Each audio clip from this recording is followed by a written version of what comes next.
All right. Hi, Gary. Hey, Thanks so much. Lisa. Thanks so much for joining me today. Sure. I'm joined by my very good friend. This is Junie B. Jones. And Oh, Junie is a 14-year-old King Charles Cavalier who has no teeth because sometimes that's what happens when you get old. So you'll see her little tongue lolling out. She may or may not stay in my lap for this interview, but I thought I'd give her a little bit of love. I've neglected her today. So I thought I'd let her hang out with us for a little bit. oh, fantastic. Well, speaking of love, you have this project that is a passion of yours, a love of yours, and it has to do with joy. So tell us a little bit about it.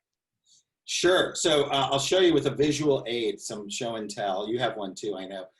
This, if you can see it, these are joy bots. So little robots, right? And they're just painted on the back of a domino. Yeah, I sign them and I number them. Mm-hmm. And just in their own essence, that's what they are. But they have a lot of power and they've been a part of my life for the last 12 years. So here's their story behind these little robots.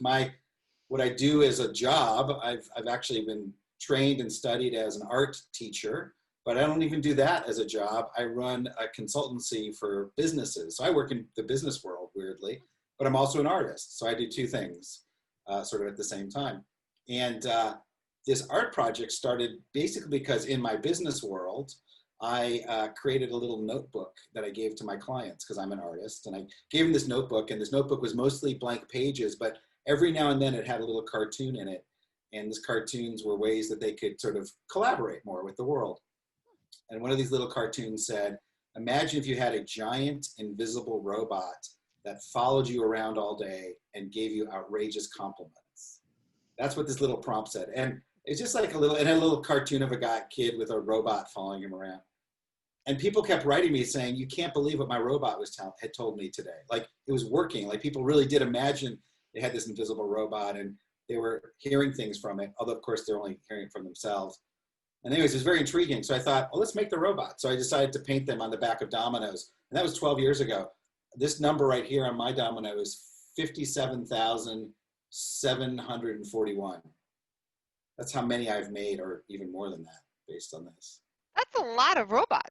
It's a lot of robots. So how do these little robots, they obviously are you giving your time and giving your talent and you're creating this creative piece, but where do they go? Yeah, they go all over the place. So first, when I started doing it, I would just leave them on the streets. I would travel a lot with my work. And so I'd leave these little joy bots for like a gift for a stranger to find. And they would find them and there would be a little a prompt for them to go to a website. And then they would take pictures of things that bring them joy and post them with their bot. And then they would leave their bot for someone else to find. And so literally these bots have gone all around the world because I've either left them around the world or people have sort of left them for other people to find. So it has this sort of pay it forward aspect to it. I also leave Brave Bots in children's hospitals for kids to have something that helps them feel brave. I encourage people to paint their own. So sure, this is mine and this is how I do it, but really I'm more interested in having people steal the idea and give it to someone else. And the whole goal is to sort of keep spreading joy. Have you recognize what brings you joy, put it by something that brings you joy, or if you need a little joy, have it around because it'll give you some joy. It'll whisper it to you in your own mind. So that's where they go. They go all over the place. Oh, fantastic. So tell me about where the idea came from a domino. I mean, there are lots of things you could have put them on. You could have put them on rocks or walls, but why a domino? Yeah, no, I actually, I explored all of that. When I came up with the idea of painting them, I needed a surface. And I was in New York City actually at the time. I was at one of my best friend's house and she's got little kids. And we spent the whole afternoon running around New York looking for the right surface. So we bought these really smooth rocks, these tiles, all sorts of things. And I got back to our apartment and I started painting on them using the pens that I use for these. And none of them worked. It was like, it didn't feel good. The rocks were too round, the tiles were too rough. And while I was sitting there and pondering what to put these on, literally her young kids were in the corner playing dominoes. And her son Stanley threw one at me. He's like, how about this? And it hit me in the head. It was like one of those literal like aha moments. And I was like, oh my God, I'll do it on a domino. And they feel really good. Like you can't, if you're watching this, you can't see it, but it feels really nice to hold a domino. It's like a little secret pet you can have in your pocket. And it's the perfect surface, actually. It's just tactily the right thing. Well, that just goes to show you that ideas come from, sometimes you can force something too hard, too fast, and then they just pop up. That's right. They just get Fantastic. thrown at your skull. Boom, right there. So tell us a little bit about when you want to spread joy into the community. So did you anticipate that this idea that you had would explode the way it has and wandered around and No, done no, such a not great at job? all. Not at all. I mean, my work that I do with businesses is related to this. I use a lot of experiential and artistic methodology. So I use improv theater, for example, to work with my clients. And in that world, you have to just decide to throw an idea out there and see what happens. So if you've ever watched improv, you can see actors on stage who just make it up as they go. They like figure it out. And that's kind of the same thing with this project. They're completely related.